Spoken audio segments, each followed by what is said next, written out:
Donjone weche mar yath moro nojobiro kama chiegni miluongo ni Lenacapavir. En yath mar ochalo sindan michuoyo ji wach mag ayaki. To kapok adonjo kata mane wachno in e daktari. Ma yath mar kute mar ayaki kose nang'o? Lenacapavir en yath ma ne opuodhi higa mar 2022 kendo en achiel kuom yath ma berie moloyo.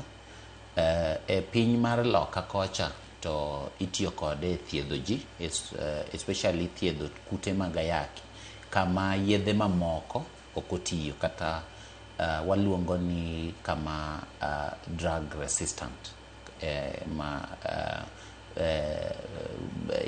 kae wanya wacho ni third line kaka jok manie first line, second line, koro tiega third line koro yedhe mamoko ok ti, koro America kocha titiyo kode e ginene e thieth. To Kenya kae to pod ok wati kode e thieth, watiyo kode e geng'o. Koro ma gima nyaka nyis japiny maler mowinji ni Lenacapavir watiyogo e geng'o, ok e thieth.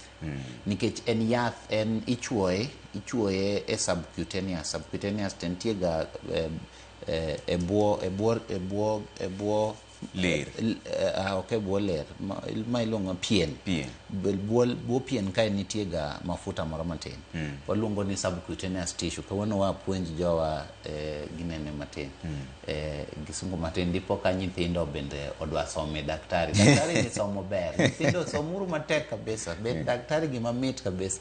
Koro inya nyiso ji ni nitie e buo pien kae nitie mafuta matin. Koro en yath michuoyo kanyo. To owuok mos, koro omol mana mos ei mafuta kanyo to donje del dweche 6. Koro en yath mar geng'o kute. Ma Kenya kae wamiye license mar geng'o kute. Ok thiedho, geng'o. Nikech ichuoye dichiel dweche 6. Koro en mar geng'o.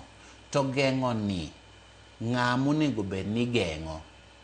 Ng'ama onego bed ni geng'o en ng'at maparo kata ng'at ma waseng'eyo ni yot kabisa mondo omak kute mag ayaki. Mwaluongo gi dho ngere ni high risk population. Koro high risk population gin jok moko ma samoro ing'eyo maber ni jaodi kata ng'at ma in go en ng'at man gi kute mag ayaki. Kaka chon mane wawacho ni discordant couples. Koro ng'at midak go en ng'at man gi kute mag ayaki. Koro idwa ni dag e ngima maber kapod uheru kabisa. Koro in onego bed ni ichuoyi diriyo e higa. Ichuoyi kendo bang' dweche 6 ichak ichuoyo. Kendo nitie jomoko ma samoro e yorgi kaka gidak yudo ka gin ok ginyal yie kata wawacho ni gionge power of consent. Gionge power of consent to samoro jok